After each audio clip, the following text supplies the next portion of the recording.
Thank you very much, everybody. Welcome to tonight's town hall. My name is Adrienne Bennett. I've had the pleasure of meeting most of you here tonight.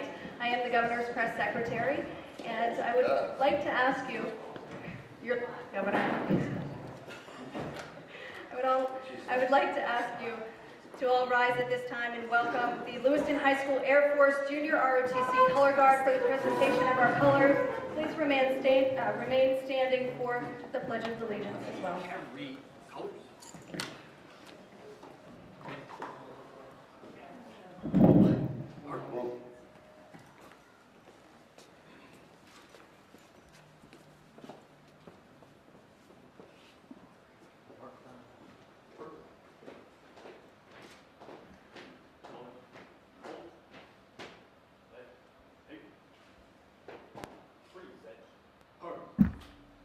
Pledge allegiance to the flag of the United States of America and to the republic for which it stands, one nation, under God, indivisible, with liberty and justice for all.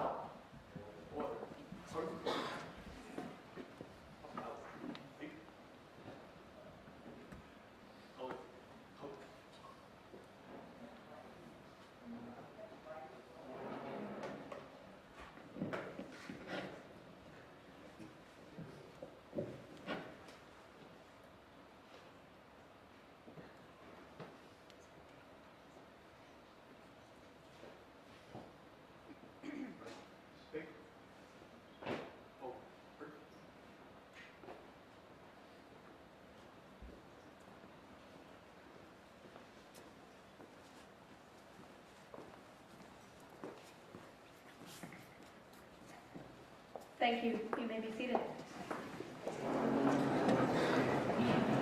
We have several distinguished guests here tonight. I'd like to welcome, first off, the Mayor, Donald. Please stand. McDonald. Mayor McDonald.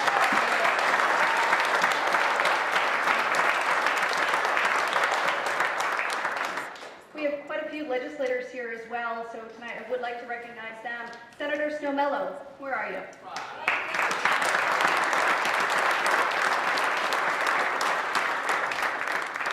Senator Garrett Mason.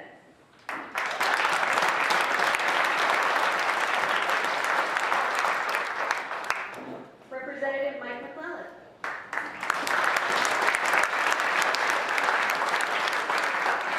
Representative Steve Wood.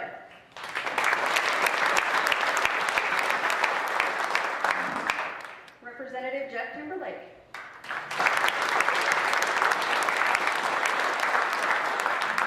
Representative Dale Crafts.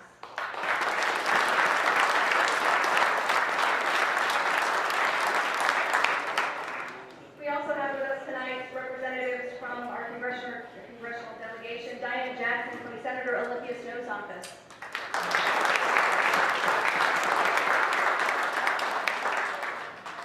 And Andrea Quaid from Congressman Mishu's office.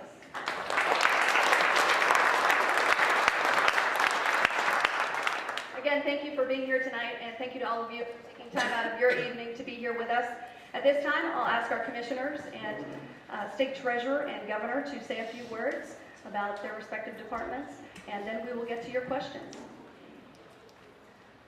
We can start with the Department of Health and Human Services, which I assume will be a hot topic tonight, Mary. Why would that be? Good evening. My name is Mary Mayhew, and I am the Commissioner for the Department of Health and Human Services. The Department of Health and Human Services has a very broad mission. It has a budget, state and federal, of over $3 billion annually. This is a program that both has one of the largest programs, is the state's Medicaid program, MaineCare, currently serving over 360,000 individuals. Other parts of the department that play a vital role throughout the state: the Office of Child and Family Services, providing various children's behavioral health services, child welfare, the Office of Elder Services, the Office of Adults with Developmental and Physical Disabilities, the Office of Adult Mental Health Services. These are a variety of programs and services that play a very strong role throughout the state, meeting various needs for the people of the state of Maine. employs more than 3,600 individuals. We are, and we will discuss this much tonight, as we look at the department, what is so very critically important as we go through, in particular, the governor's initiative around zero-based budgeting, is to really understand our priorities and the mission of this department to ensure that our limited resources are being used wisely, effectively, and efficiently. Thank you very much.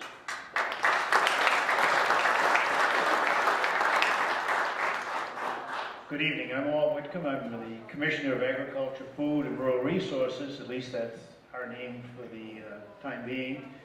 The Governor is making a significant proposal that will be discussed within a couple of weeks to combine the agricultural resources of the state of Maine with the forest and conservation initiatives under one single department. And probably that will be one of the major discussions in the natural resource sector for not only this year, but perhaps for several years to come. Those of us who are critically interested in where our food comes from, where our fiber, our forests, what happens to the long-term life of our forests and our farmland, think that we need to work together and not in competition with each other as state agencies. So that will be, I think, a very healthy discussion of moving ahead in a philosophical effort that I believe we really do share in common, both with urban and rural interests, in maximizing the not only health of the natural resource industries, but the productivity and the opportunity. We may be in an urban setting tonight, but not very many miles away are some of the most productive farms and forests in the state of Maine and also for the New England areas. And I know you folks cherish the Turner Ridge and the other areas that produce such fine apples and dairy products and many of the other healthy foods that are served locally and even in an increasing amount in our cafeterias, school systems, Bates colleges, and those other local outlets. So it's my great opportunity to work with not only the people that are in the agricultural industry, but those of, if you eat, you're interested in agriculture. So you're all part of the same team. Thank you.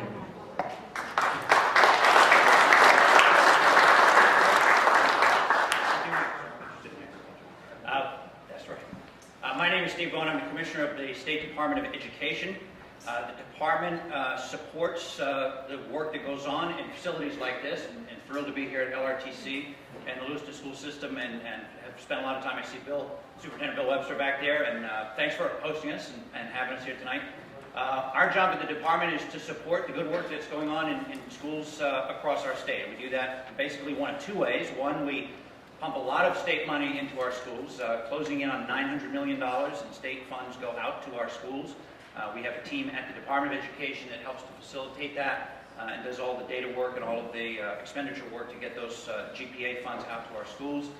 The other thing that we do is we have a state agency that supports our schools. We have about 150 people at the State Department of Education. We do things like teacher certification. We handle all the teacher certification work. We have a team that does school nutrition. We have a team that works on school construction projects, that facilitates and works with districts on that. We have teams that do work around special education. We have a number of federal programs, Title I programs, all the title programs that we support as well. We have the one-to-one laptop program that we support at the state level and all the technology infrastructure that comes with that. So our agency is basically here to, as I say, support the work of all the educators across Maine, and we've been doing some work on a strategic plan for the agency that's going to, we hope, point us in the direction that we need to go and really focus our efforts at the state level on helping every single kid achieve learning results and be ready to leave our high schools, ready for college, careers, and civic life. So that's what we're up to.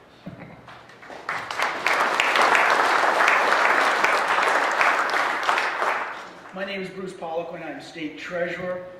In addition to very, very carefully investing your tax revenues until the time when the legislature says we need to spend them, I'm involved in a number of other activities. First and foremost is to give assistance to the governor and the cabinet to introduce fiscal discipline across all parts of state government. This is a very difficult and painful process when we're trying to change the culture here, but for a very long period of time, state government has spent more money than it takes in.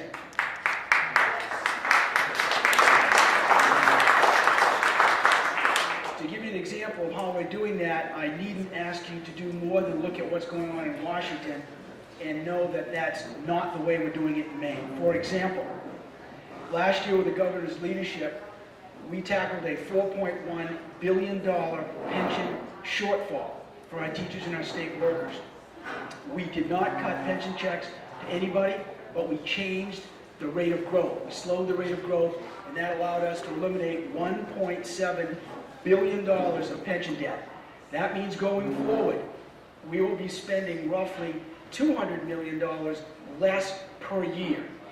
So that's one of the battles we had last year. I know the governor and Commissioner May will talk a lot about Medicaid today. That's another very significant structural problem we have. But in the state of Maine, we are spending less, we are borrowing less, we are taxing less, and we are regulating less in order to build a fiscally disciplined state government so we can attract business investment and jobs and keep our kids here.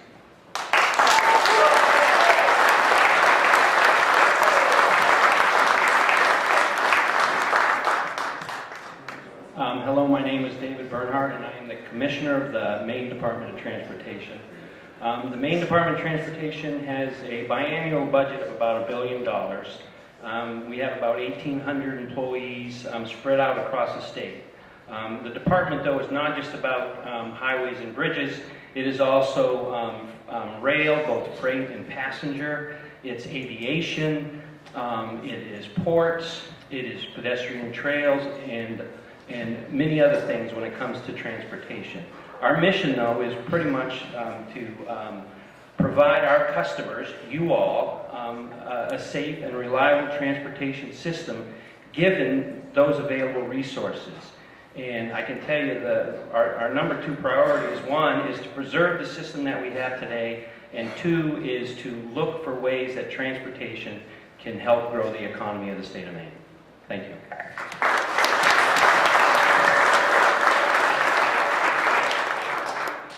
Good evening. I'm Solon Millett, and I'm Commissioner of the Department of Administrative and Financial Services.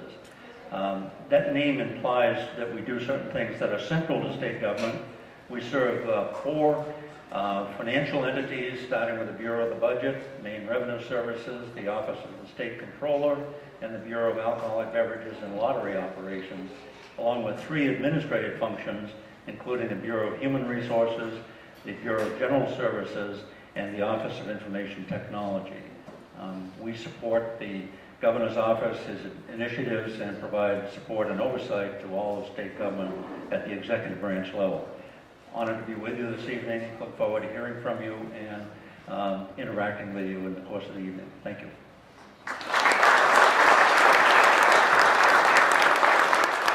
And I'm the other fellow at the older end of the table here, but I would just like to tell you that I am the Commissioner of Labor for the state of Maine, and my name is Bob Winglass.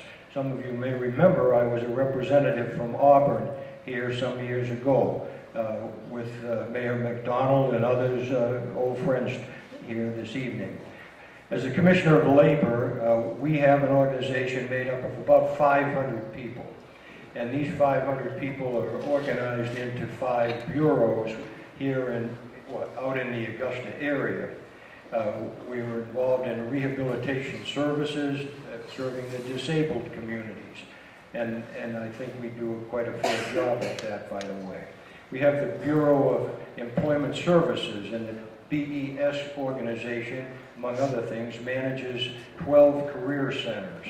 You have one of those career centers here in Lewiston, and it's probably our all-star of all the performers, run by a woman named Mary LaFontaine, and she really knows her stuff. And anyone who has any need for employment services, be you an employer or an employee, don't hesitate to go over to the Career Center and visit with them there. They'll be of help to you.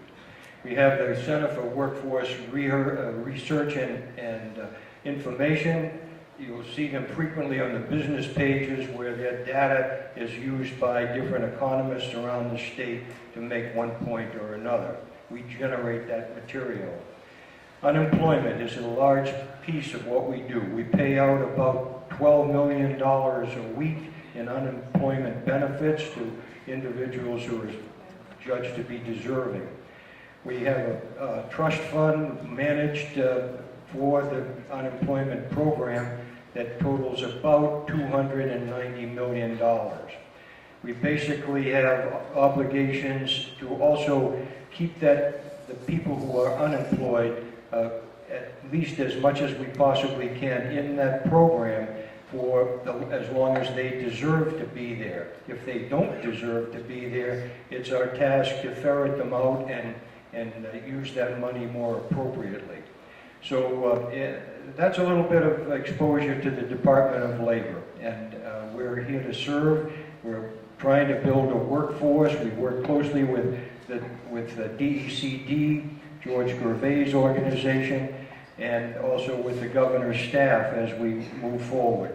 The one last thing I'd like to say is we have a safety center.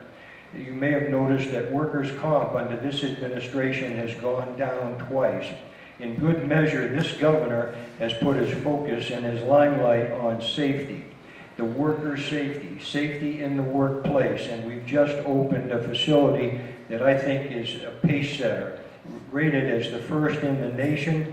Is certainly the best for training. So once again, if you're employees or you're an employer, I'd encourage you to take advantage of that, the many, many annual programs they have there. Thank you very much, and it's a pleasure to be back in the LA area.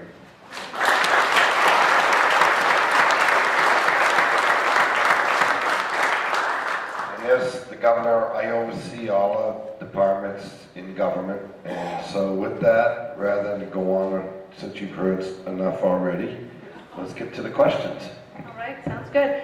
I understand that we do have a representative here from Senator Collins' office, so I would like to recognize him. Jamie Brennan, please stand. And we also have Representative Mike Carey. Where are you? Thank you.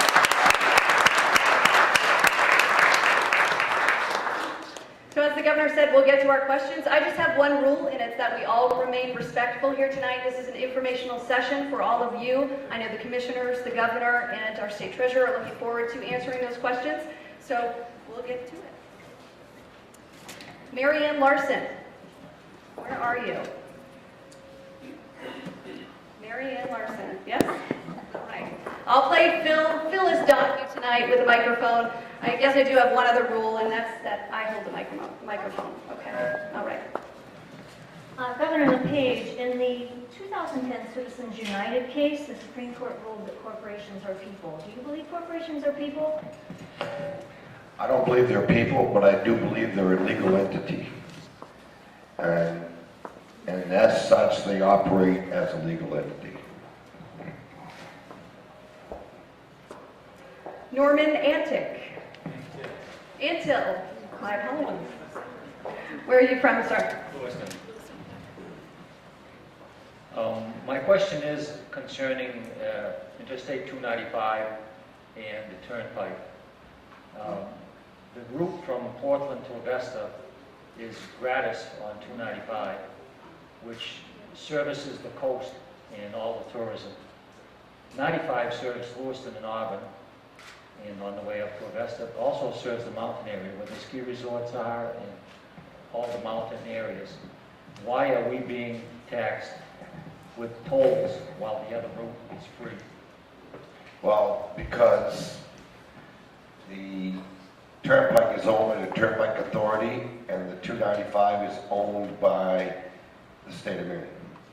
And the Turnpike Authority is an independent quasi-governmental agency, and you see what happened to it earlier last year.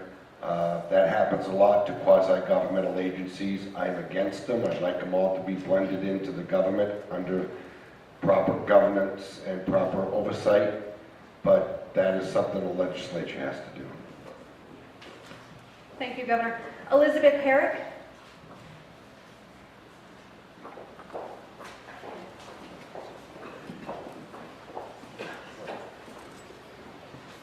From Lewiston? I am from Lewiston. Thank you all for coming to Lewiston today. And Governor, thank you also for opening the Blaine House during the Thanksgiving season for food donations. It was a great opportunity to educate my 7-year-old grandson. But tonight I would like to ask about using some Maine resources, which is wood, our forestry industry, to develop Maine-made fun and games, which could include children's toys, not made in China and painted with lead paint, and high-end board games, possibly wooden dinghies. It just seems like we've gotten so pro-college education that we're forgetting that not everybody is geared to go to college, but yet have incredible technical skills and craft skills. And I just think we're missing an opportunity to not utilize our natural resources and the good name that the Maine Mystique has. Thank you. And I agree with you. I think Maine is a natural resource-based economy. I believe that we need to develop our forests, our farming, and our fishing. The vocational and technical institutes or schools here in Maine have been pushed to the back of the room rather than the front of the room. We've taken on over the last few decades an approach that every child should be educated and prepared to go to college. I agree with you 100%. That's not realistic. It's not going to happen. We have a hard time just graduating all the kids that start school. And so we are making a big effort to bring technical education, vocational education to the mainstream, working with the business private sector to encourage them to work with us. And we have charter schools, and we're hoping that we can get those developed into the natural resources, agriculture, and marine sciences. And I'll have Steve, if he wants to say more. Shanna Rogers.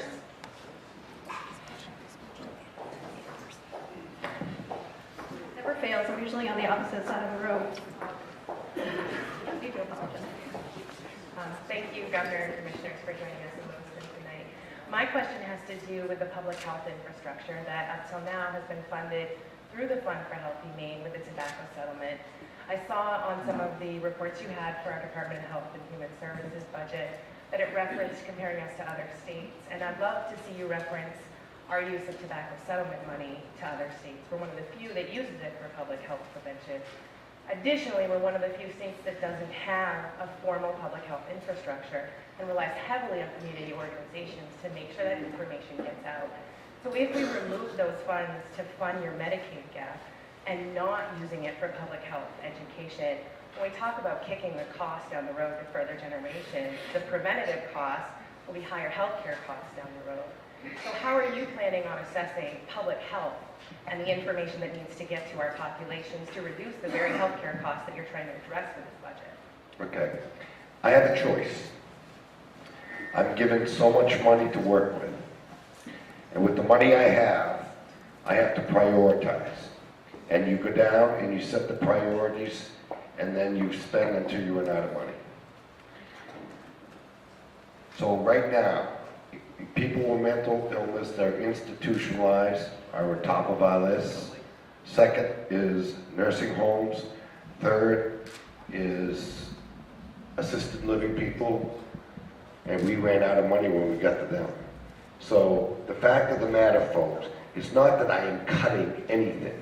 The fact of the matter is I'm taking the money that was given to us, and I'm making it, stretching it as far as we can. And before I put somebody out on the street, I will use the fund for Healthy Maine. Because it's either closing nursing homes or even public infrastructure. Commissioner Mayhew, would you like to say anything? And I will ask media if you don't mind to stay to the sides. That way our guests can see the front panel. I think the governor has truly captured very effectively the choices that we have. I would also just emphasize that the tobacco settlement that is the origin behind the Fund for a Healthy Maine, it was due to tobacco-related illnesses and the financial impact on states. And certainly within our Medicaid program, we are continuing to experience those costs. We are investing in primary care and prevention within the Medicaid program that also needs to receive ongoing support so that we can improve the health outcomes for the individuals we serve. But I also want to be clear, Maine has made significant investments using the Fund for Healthy Maine in ways that many other states did not.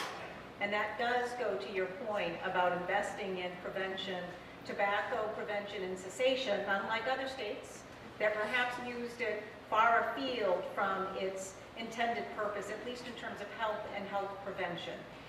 We also need to look at other dollars we receive, certainly from the federal CDC, the Centers for Disease Control, and make sure that those dollars are being wisely used and invested. But there is no doubt this is a matter of having to choose between the kinds of services that are today being supported by Medicaid and the funds that currently are being used for the Fund for Healthy Maine. Nicola Wells?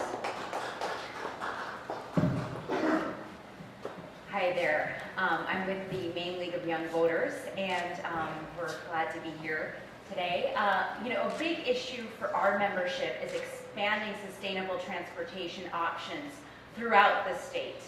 And for us here, living here in Lewiston, Auburn, getting connected to other parts of the state is a big priority. One of the programs available to us is the Zoom Bus program that currently functions between Portland and Biddeford-Saco. Last year, we spoke with legislators about trying to expand that program to connect Portland to Lewiston, Auburn, and up to Augusta through a moderate increase expansion in the bus program. And I wanted to hear, your take on this proposal. And if the Zoom bus isn't the right answer, what is for bringing sustainable transportation options for our community? Thank you.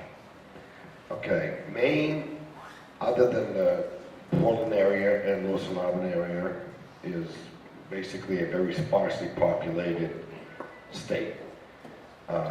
What works in, say, Cumberland County, parts of York County, may not work in many of the counties in the state because of the population base. So certainly we would look at it. The public transportation is something we look at all the time. It's all a matter of how do you fund it. And Dave, do you want to? Yeah. Like I mentioned, we're not just all about roads and bridges. We are, we do work with the transit organizations. Zoom is something that it goes through the Turnpike Authority, and if there is ways that we can improve transit, we are continually looking at that. We do have a rail plan that is coming out soon, and it'll talk about passenger transportation on rail to certain locations, Lewiston, Auburn being one. Part of that, though, is where does the funding come to make that happen? But we are continually looking at transit options as populations grow. I mean, if you think about it, we have grown. We have some great transit providers in some of the larger cities. Things are working very well.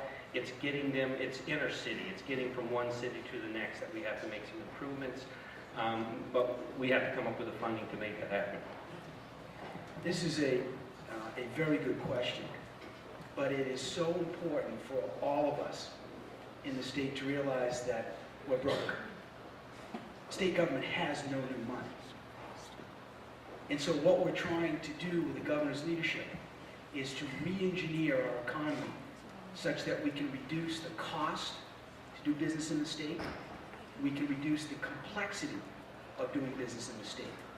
Part of that is getting our fiscal house in order. So we're not spending more money than we take in. If we can do that and create an attractive environment for businesses to locate here, where they don't have to worry about taxes going up, for example, or being so difficult to start and run a business, then we will attract jobs. This business community will create more jobs, and more tax revenues will be generated to fund programs like this. But until that happens, it is really important for us to recognize that the state is broke.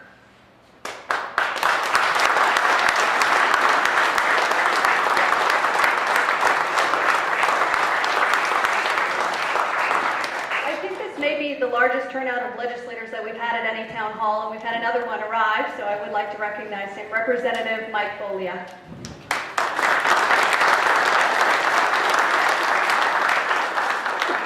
Edward Hurley.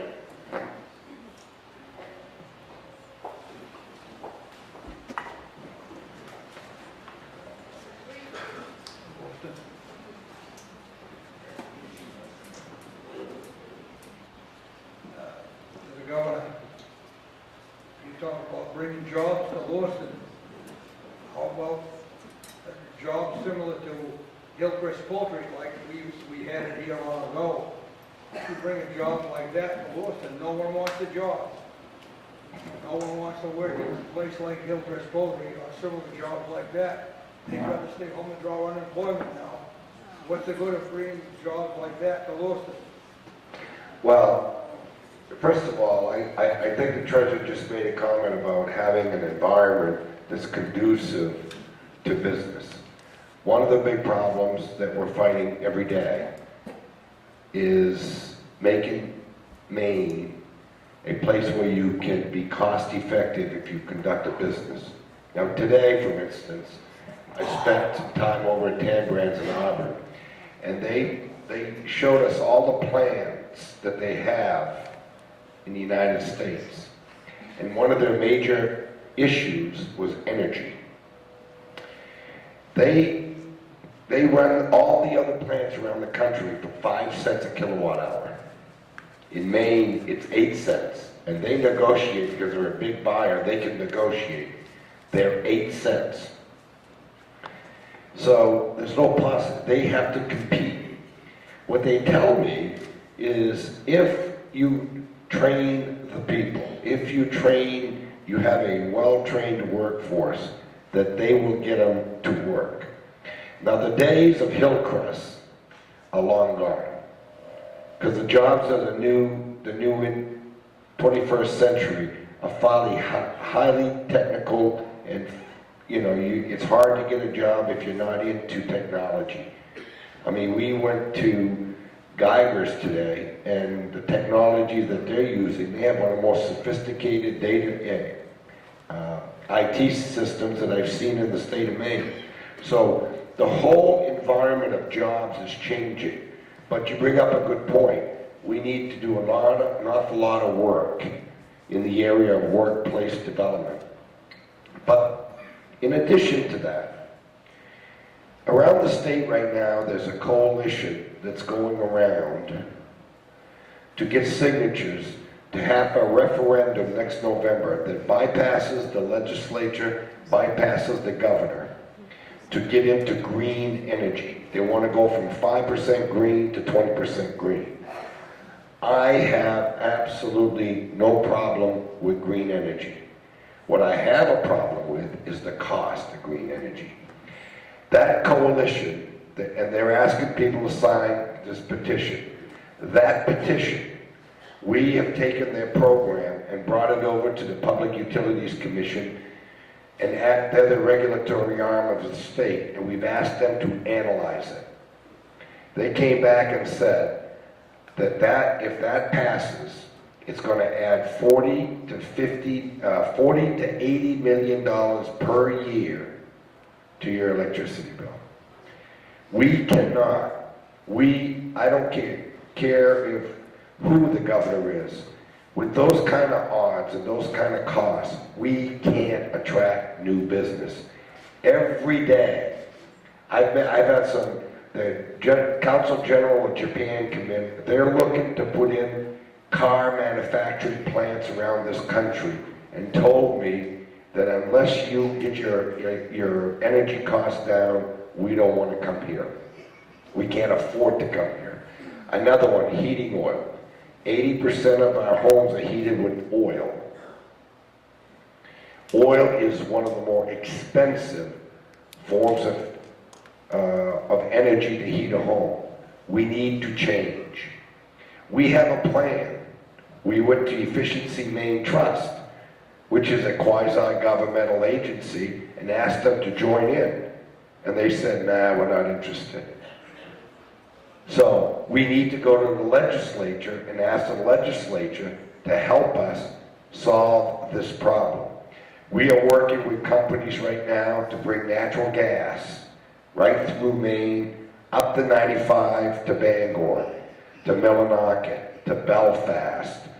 And in order to do that, it's going to take hundreds of millions of dollars. And so we're willing to do the work, but we really need to have all the agencies in the state to work on the same page.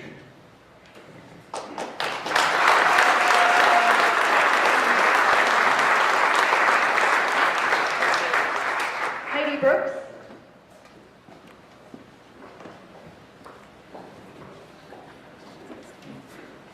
And Commissioner Millett, we have our Chief Financial Officer here, Commissioner Millett. I believe this one has to do with the budget, is that correct? Does have to do with the budget.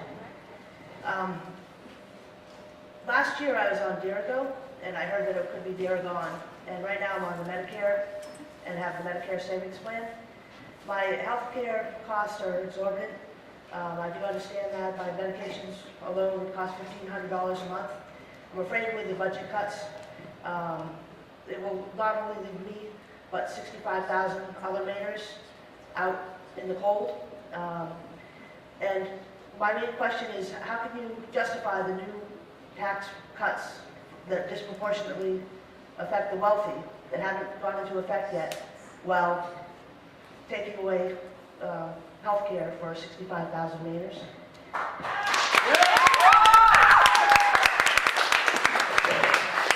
Number one, the tax cuts that you refer to are tax cuts that we dropped the maximum rate of 8.5 down to 7.95.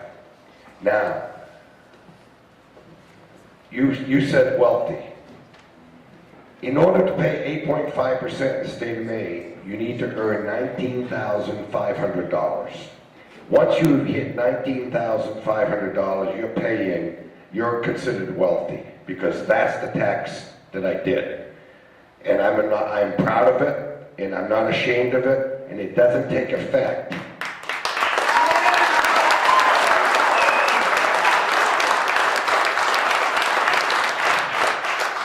The majority of the tax cuts don't take effect till next year and the year after. It's not have anything to do with the problem, the structural problem that the state is facing now.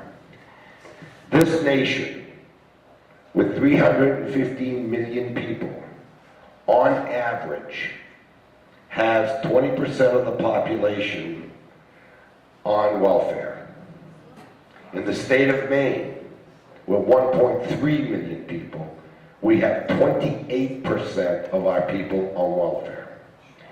Now, the nation as a whole, eligibility for welfare is 133% of poverty. The state of Maine, 200% of poverty.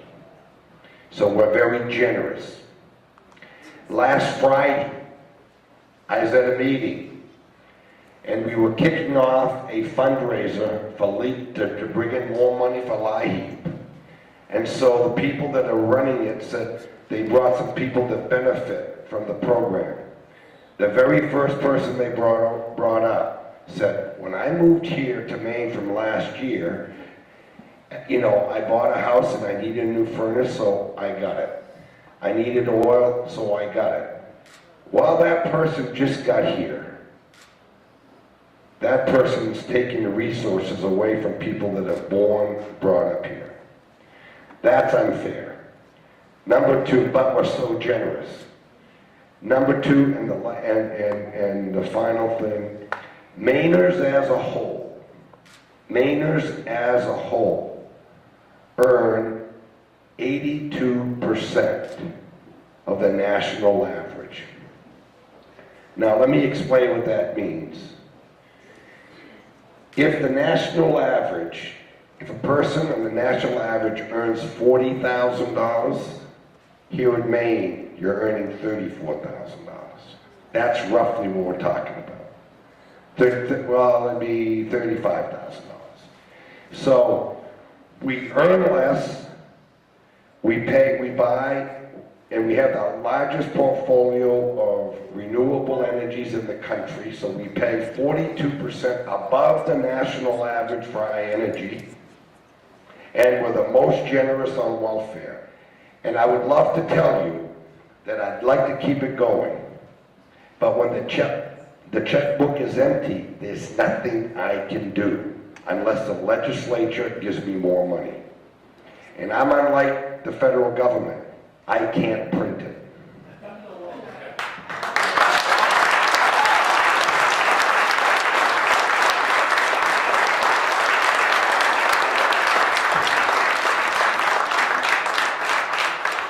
Commissioner Millett, if you would chime in on this, talk a little bit about the budget process, where it's at right now, and where we go from here, if you would. Let me, thank you, Adrian. Just a quick word to the lady that asked the question about the 3-year sequence of tax relief.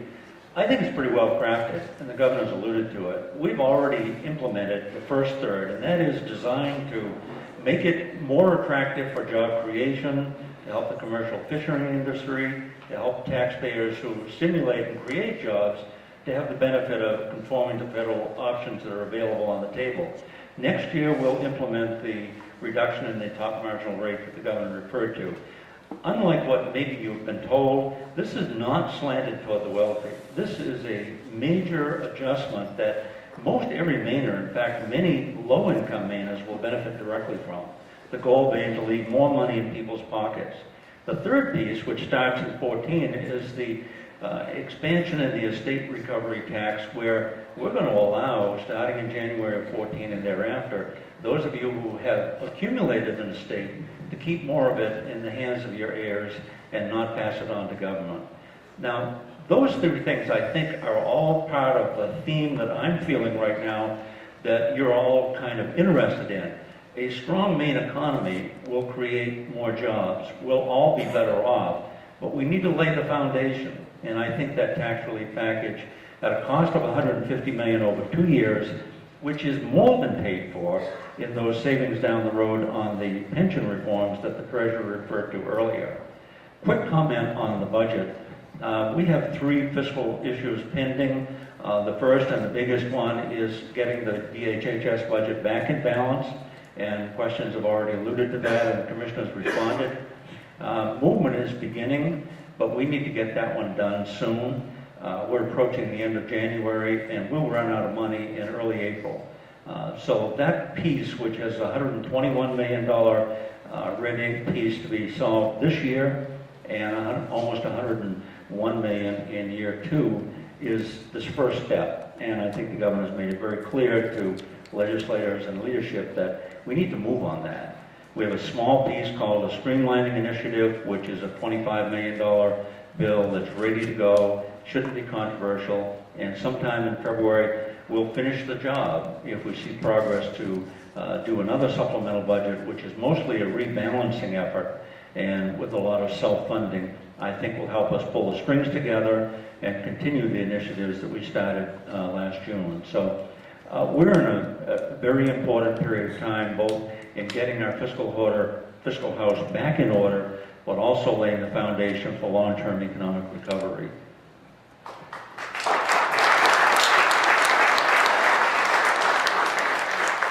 I would also like to add that in the tax package, there are 70,000 families in the state of Maine who have been paying taxes, who will no longer be paying taxes. And those are the people at the lowest economic end of the scale that pay 2%.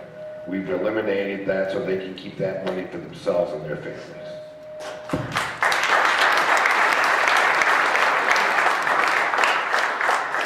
Les Gibson.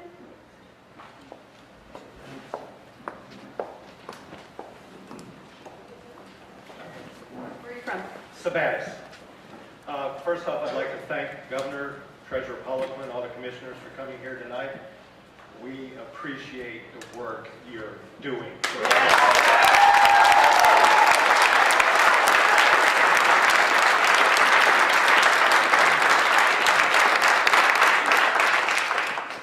I have a brief 2-part question. First part for Treasurer Poliquin, and I commend you on your efforts to bring to light the financial abuses in areas such as Maine State Housing.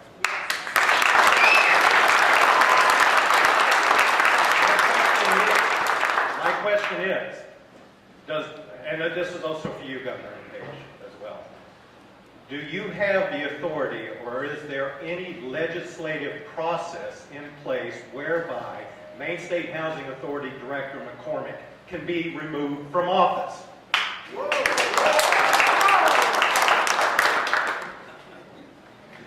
As state treasurer, I sit on 7 of the quasi-independent authority boards. Maine State Housing Authority is one. I'm very concerned about what I've seen there during the past year. We have 800 individuals on any given night sleeping in homeless shelters around the state. We have thousands on waiting lists to receive a low-income apartment they can call home. Something that's safe, something that's warm. Why in the world are we spending almost $300,000 for an 1,100 square foot apartment? Someone tell me that.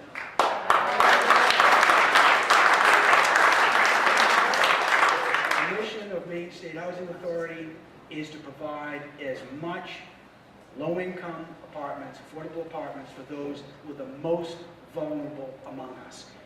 So we are exposing this. With the governor's leadership, we have 4 new board members at Maine State Housing, plus myself. We now have 5 out of 9 votes. Here's the problem. We can ask questions. We can expose this to you, the people who pay the bills. However, the executive director at Maine State Housing Authority is the only one among all the authorities in the state who does not report to or serve at the pleasure of the board.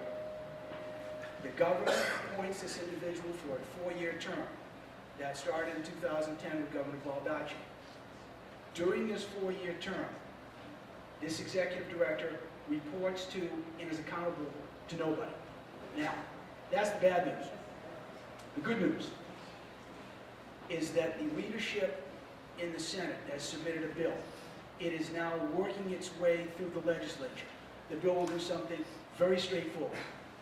It will put the executive director of Maine State Housing Authority on the same platform as all other executive directors, meaning that individual will serve at the pleasure of the board.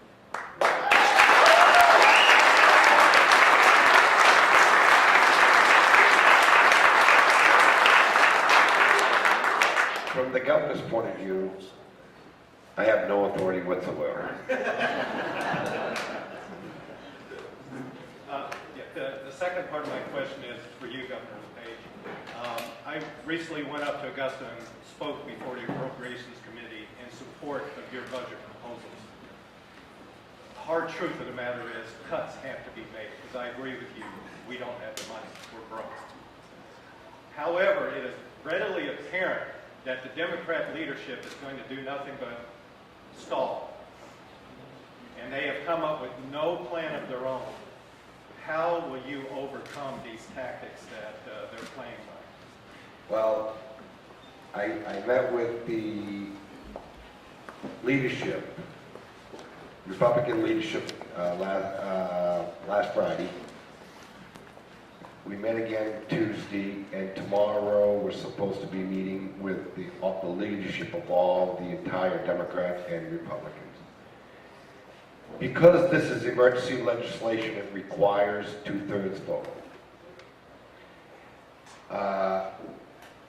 They tell me that they're going to get it by February 1st. This is a very important date, because by February 1st, that gives Commissioner Mayhew the time necessary to make all the proper notifications, legal notifications of 60 days, plus she needs to turn around and write all the new rules. And she's only going to be given about 3 weeks to do that, maybe 4 weeks, and it normally takes 90 days. So this is a really drop-dead date. After that, after February 1st, and we don't have an implementation date by April 1st, we are gonna be costing us an additional $150,000 a day. We're gonna be going in the hole an additional $150,000 a day. I would recommend everybody here to call their legislators and representatives and tell them to get going. Get this thing done. Listen, I don't like to make cuts. And as I said earlier, is we ran out of money when we got to what is called PNMI, assisted living. Nobody wants to cut effective programs. But what has happened in the last decade is the state of Maine, the population has grown by 7%, while welfare has grown by 78%. The previous administration kept putting more and more people on welfare, and they kept using money that was coming down from the federal government any which way they chose. And last January, we had to pay the federal government back $29 million, and we're exposed right now upwards of $100 million. So not only do we need to make cuts, structural cuts, and adjustments to our Medicaid program and welfare programs, is we need to be able to have a safety net that we can depend on.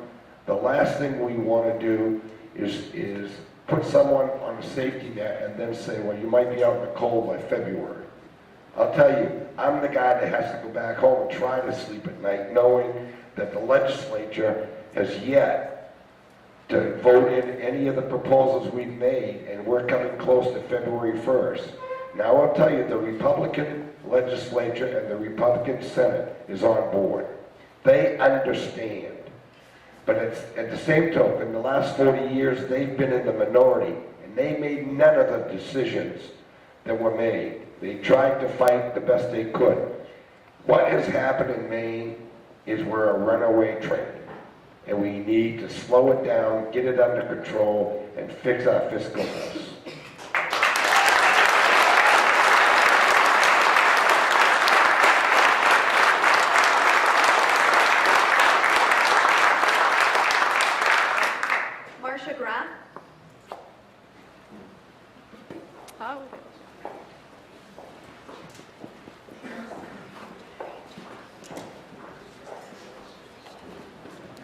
Sure, she's got a two-parter. Where are you from, Marcia?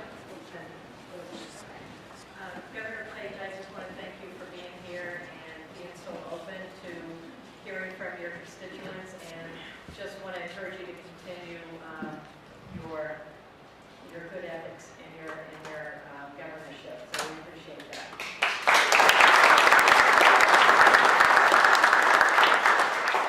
First, I just want to let you know that I am a teacher, professor at a local private college, and so my two questions revolve around education.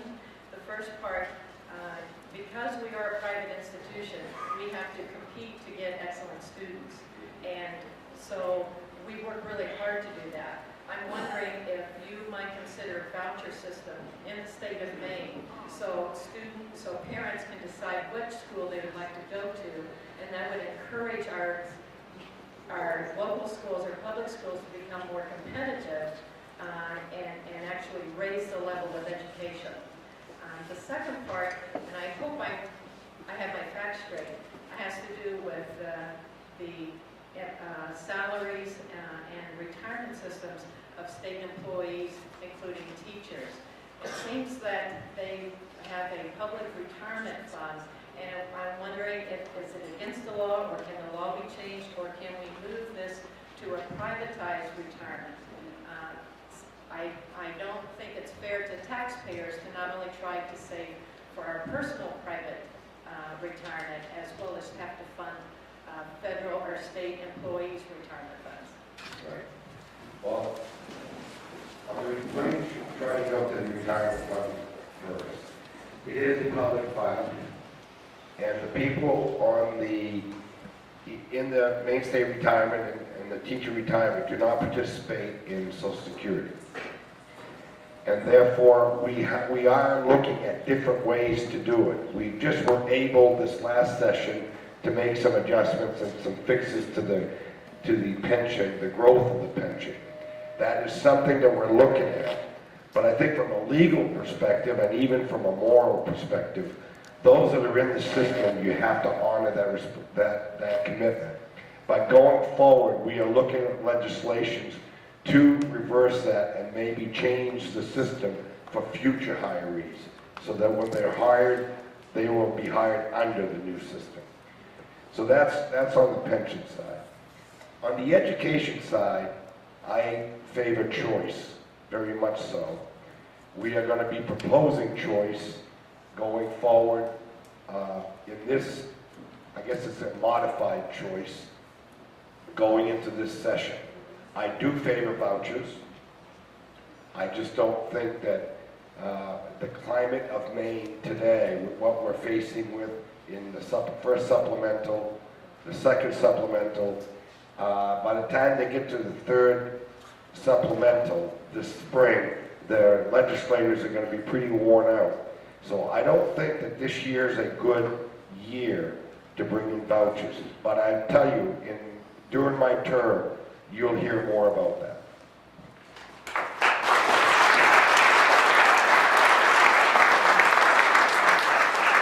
Crystal Ward? Crystal Ward?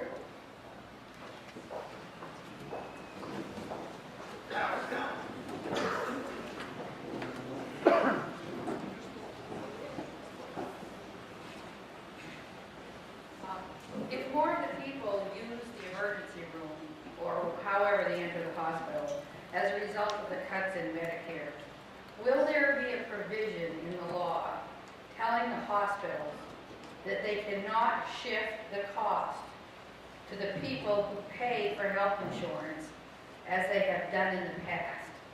Because in the past, that cost shifting raised my personal health care premiums as much as 4%, as the hospital shifted the cost for people who didn't pay over to the people who were paying for health insurance.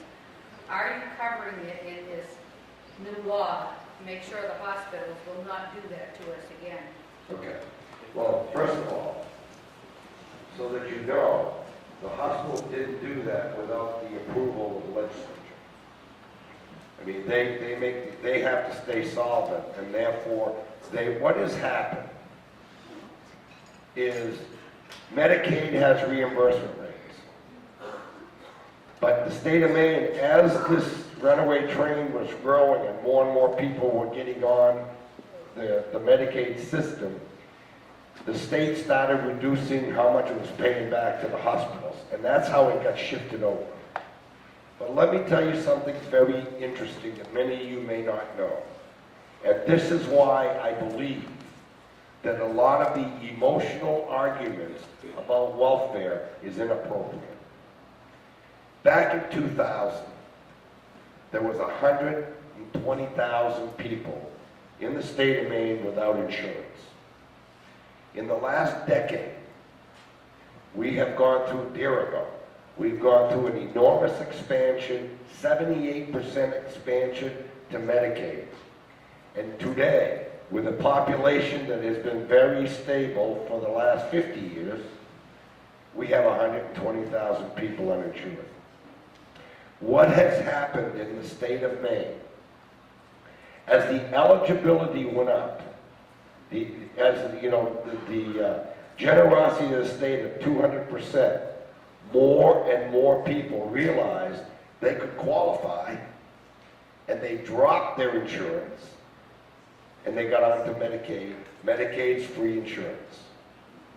It's a free welfare. It's a government-paid, sponsored system. But you're absolutely right. To address your problem directly, I am currently working with the hospitals, and they've been very, very helpful. What we're going to try to do is when a person goes to the emergency room, the hospital will assign them a primary care physician. The first time, they're going to assign them a primary care physician. The second time, they're going to have to pay. if they come back even.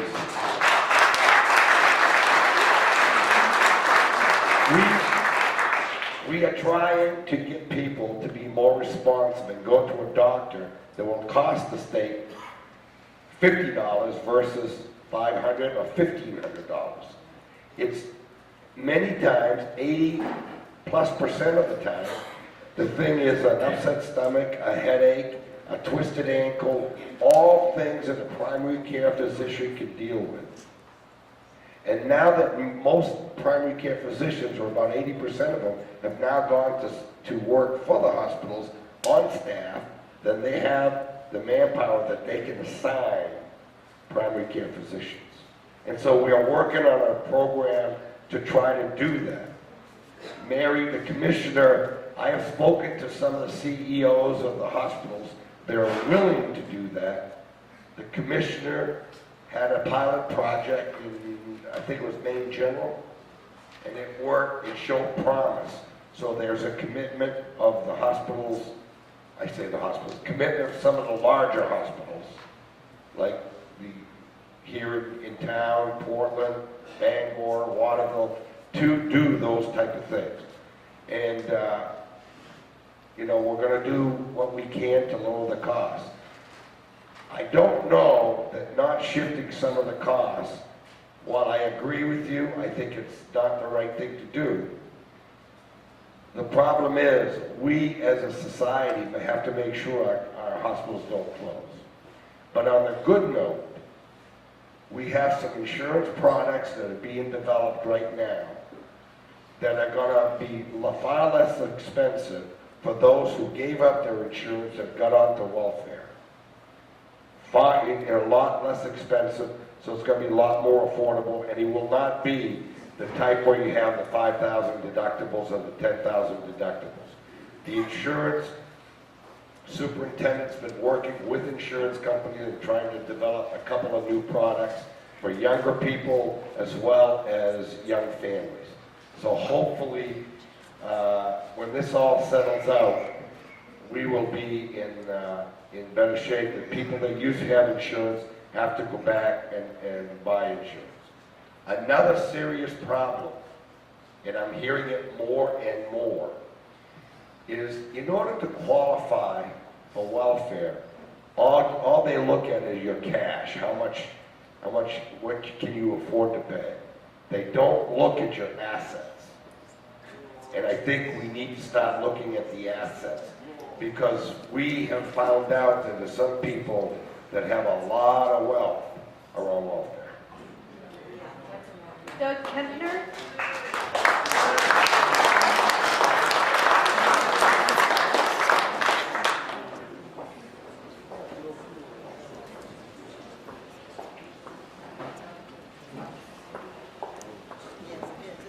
You're a student, right?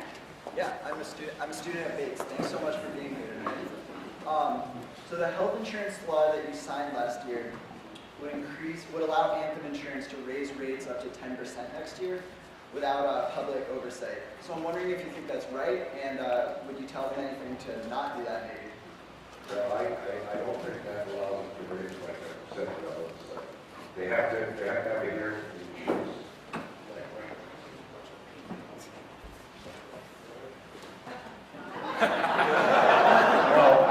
I'm certain, no, they have to go to the insurance superintendent to get an increase. What I think you're probably talking about is there's been a change in the demographics, and what they can charge now has been changed. The ratio has been changed from 1.5 to 1 to 4 to 1. But I don't think they can just automatically raise rates. And if I'm wrong, I'll stand corrected, but I believe they still need to go to the superintendent to get rate increases, because they have to register with the state. Penny Hilton?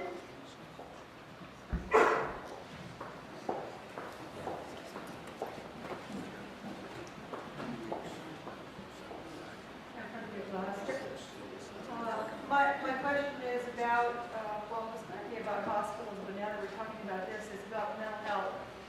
As I understand, there's a bill that's coming out, 882, that is going to allow for another insurance product where the requirements for some things that have been mandated in the past are going to be waived, and it's up in the air as to what things they will be able to waive as far as insurance coverage goes. And I just want to boil everything that I've been thinking down to one particular thing. Mental health illnesses in individuals and families ravish our society. If individuals with mental health problems don't have their problems handled in some minimal even way, we suffer from people who grow up in horrendous circumstances, disruptions in schools and work, murder.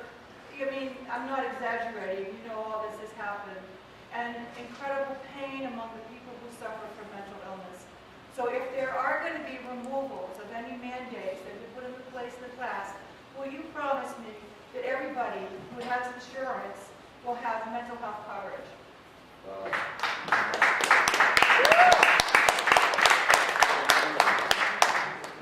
I will tell you this, I'm not aware of anybody trying to take away mental health benefits. And the only thing that I can promise is what I have control over. I do not pass the laws. I can only sign it. Any law that's passed with over 67% is out of my hands. So, but I will tell you what I do know. The mandates that are currently being looked at do not include mental illness. In fact, the state of Maine is under a consent decree because of the way they've handled mental illness in the past. The commissioner and I have met with Judge Waltham recently. We are looking for ways to improve the quality of service rather than eliminate it from the insurance mandates. So I don't think that that's on the table. I haven't heard it have you heard it, Mary? I have not seen that particular piece of legislation. There is no doubt a lot of debate around the mandates. I think we need to take another look at what is pending in this particular piece of legislation, because your points. We share your concerns about the consequences of appropriate access. We're spending a lot of time within the department on the integration of physical and behavioral health so that these services are seen more holistically, that they're receiving the kind of appropriate care and treatment. We know that individuals with mental illness suffer more from other life-threatening chronic illnesses. So there's so much progress that we've made on that front, but we will take another look at that piece of legislation that is dealing more with the commercial health insurance market and mandates there. Allison Cam? Allison Cam, going once?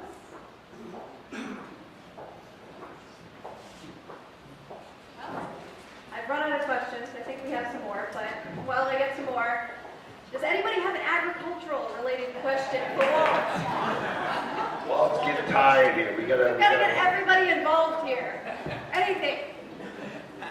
Come on, there's got to be one ag question here. Anything? No? Nothing? Okay. Oh, we've got something. Good. I knew if I waited long enough, I'd find somebody. What's your name? Mike Barnhart from Lewiston. It's a simple question. I saw on the news tonight about the shrimp industry, and I'm not sure if you're familiar with what's going on, but if you are, can you speak to it? There's a shrimp industry. The science that is being used, there's several different models that are being used. Unfortunately, some fishermen will go out and measure the population of the shrimp. They'll measure it every single way until they find the one that they want.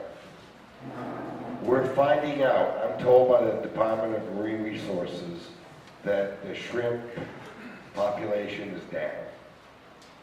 And that we need to be very, very careful so that the bottom doesn't drop out of it.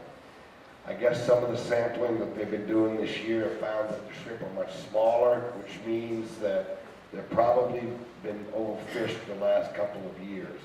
So they're pulling it back this year. They've changed the model to try to provide enough shrimp to the processors, but not overfish it. And what I mean by that is, when you have limits on how much they can bring in, oftentimes, you know, they bring in shrimp, and if they've got too much, they just throw them overboard.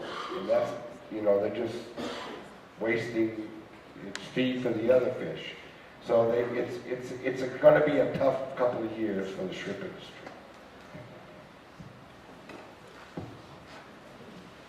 Thank you.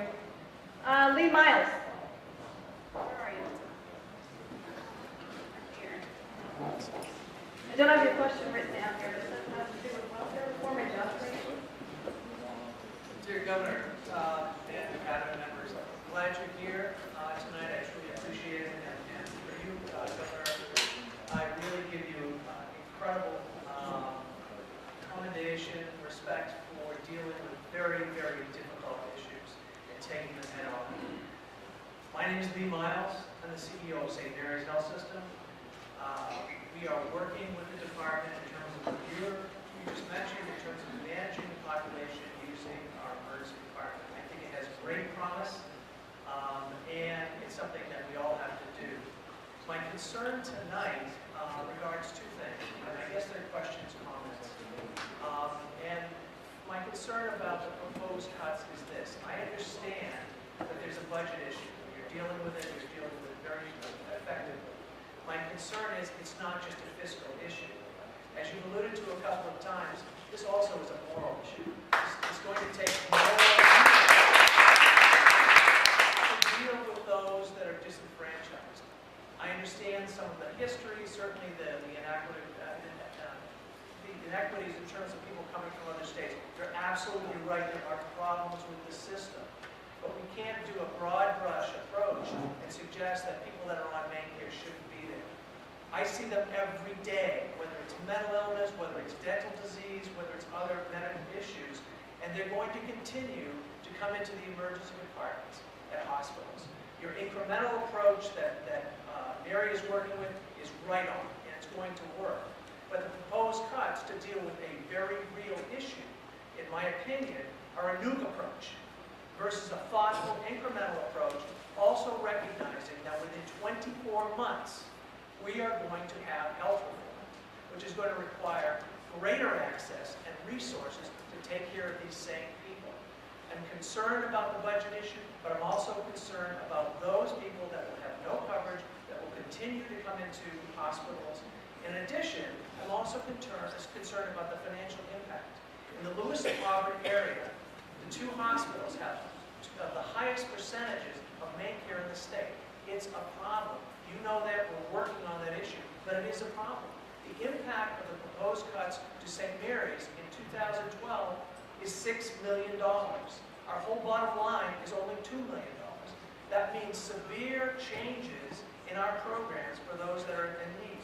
So my suggestion is, one, do we know what the impact is on the local economy and what the cuts will do? And also, do we have a more thoughtful approach so that we can make sure that the cuts that are needed are sustainable, and that it's not just a turfing or a cost shifting to the hospitals that once again are being shortchanged in terms of reimbursement and the dollars that are owed, which I will say publicly, you are a champion of. You are going to get us the money that is owed, and you're working on it very, very hard, and I appreciate that. But that's an issue. The second point, just to raise it because it may be related, is the fact that hospitals at this time, the economy is poor.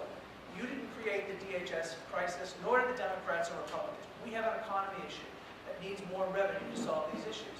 Right now, your administration is holding up the ability to go out into the bond market. And I understand that's the issue of moral obligation on the part of the citizens.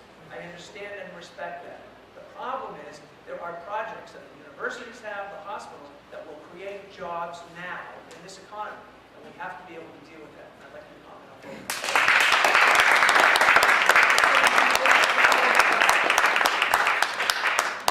First of all, Take salaries out of slow.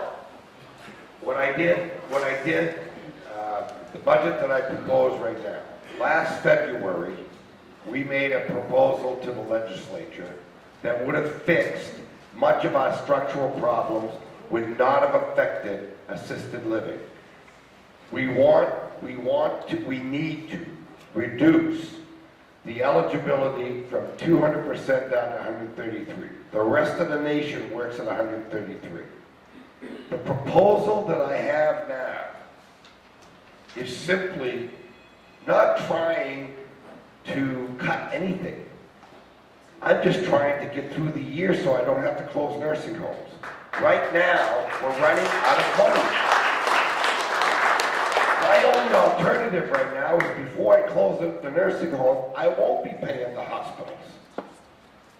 You know, this is not a cutting proposal.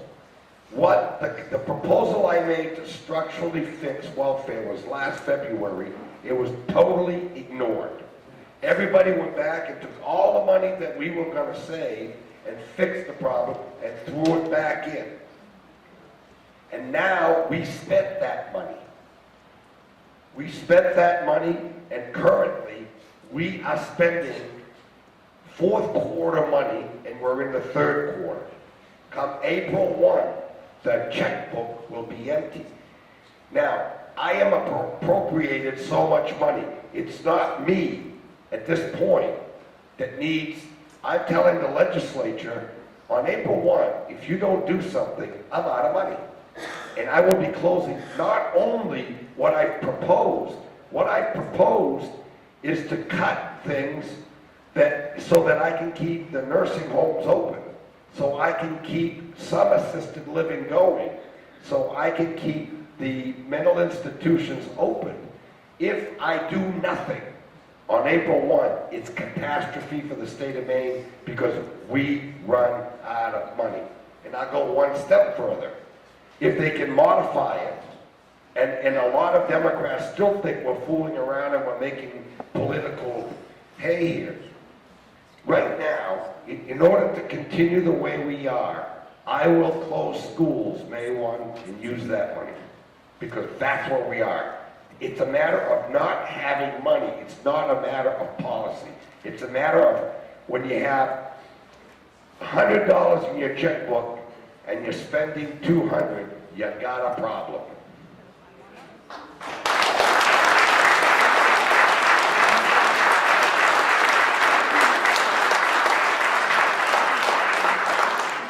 Ronnie Parody? Adrian? Yes. May I? You may. Such that none of the legislators think that there is, such that none of the legislators think that there might be a clever way out of this.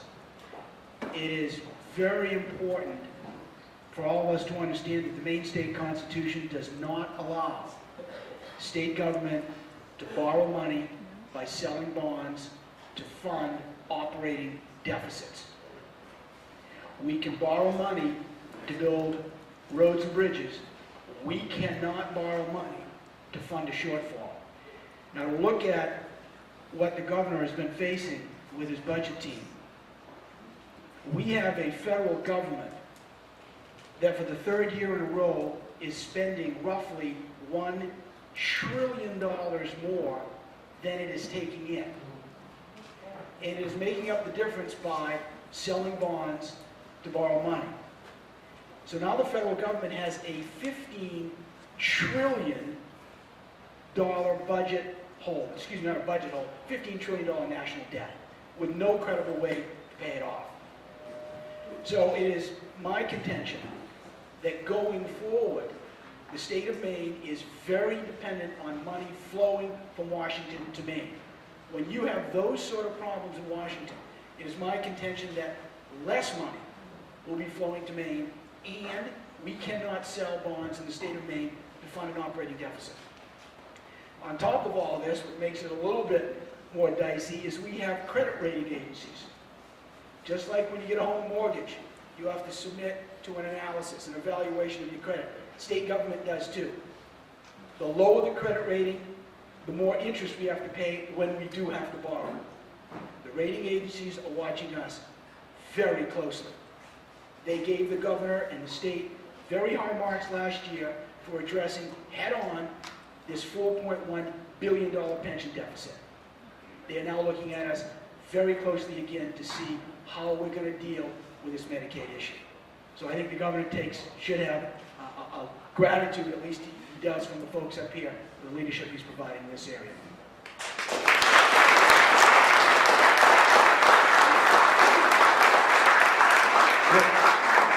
Just one final comment. When I took over as governor last January, we were receiving from the federal government 72% reimbursement rate towards Medicaid. 1 year later, today, we're receiving 63%. So it's not just what I'm doing, it's what the federal government is also doing. They're giving us less and less reimbursements every month. They are cutting back. And I know that there are some that will say that we've made this all up. Either one of two things. They're being dishonest to the Maine people, or they can't count.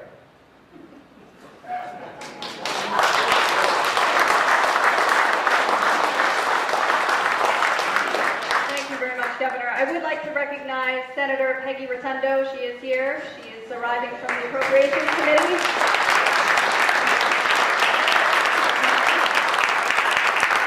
I think we'll have time for one more question of the evening. So, Ronnie, please stand up. Hi, Paul. I'm your classmate, remember? Remember you graduated from Lewiston High School I did graduate. in 1967. Hey, we got a class reunion in August. At Montreal, August 18th. I have a question for you, Paul. I have two questions. You mentioned that you want a 5-year program for school and high school. My concern is how, I agree, I like the idea, but how do we pay for it when we're struggling now for our schools? And the other question to that, you talk about vouchers and choice. Are you going to take away the money from public schools? I'm sorry, my son graduated from Lewiston High School. You did, I did, and we had a good education.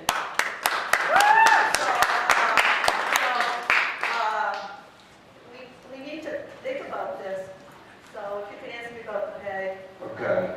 I will say this, put it this way. There's more to education than simply public schools.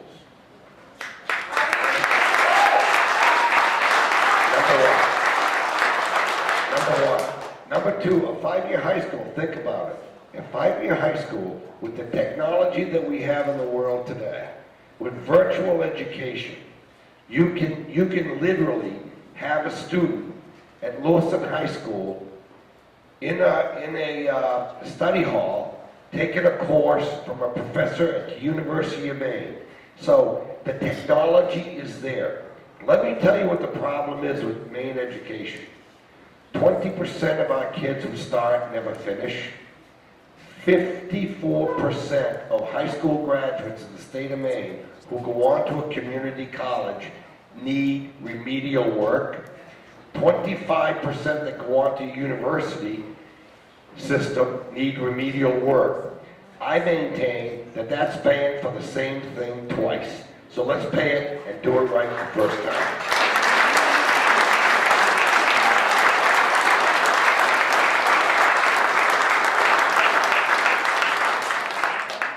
Does that mean you would cut public schools?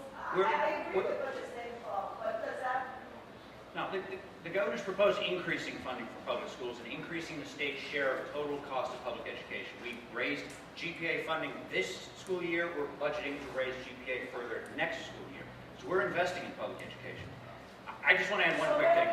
If I could, thank you. I've had a lot of bosses in my life, and the governor's my favorite boss. And I'm not just saying that because he could fire me if he wanted to, just like that.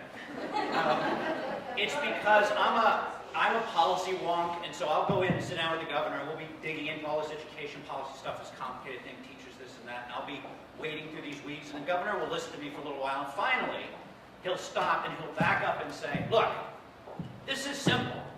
It's what's in the best interest of the kids. End of story.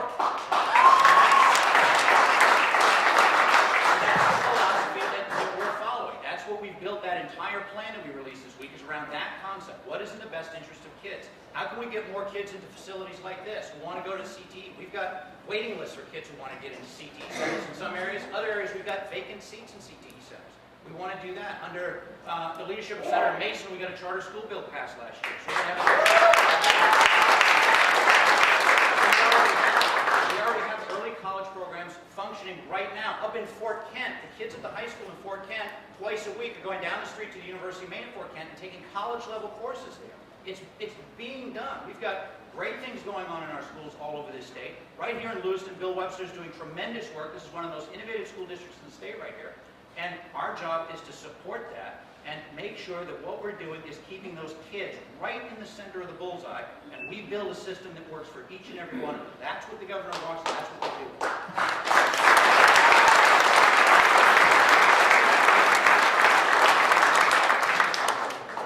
do. In closing, I'll just add one little thing to the whole education piece. We have a magnet school up in Limestone. It's an excellent school. Excellent school. We have some of the brightest kids going up there. They can seat 147 students. They have about 110 students. Why? Because a lot of superintendents won't let some of their brighter kids go up there because they lose money. Number one. Number two, when I came in last year, the magnet school, while they spoke to the people at University of Maine Presque Isle, they spoke to the people at the University of Maine Fort Kent, they had no college courses. They are the brightest kids in our system, and they were not getting exposed to college courses. Today, they're taking college courses. So you can do a lot with a lot less money if you keep your eye on the bullseye, and the bullseye's our kids.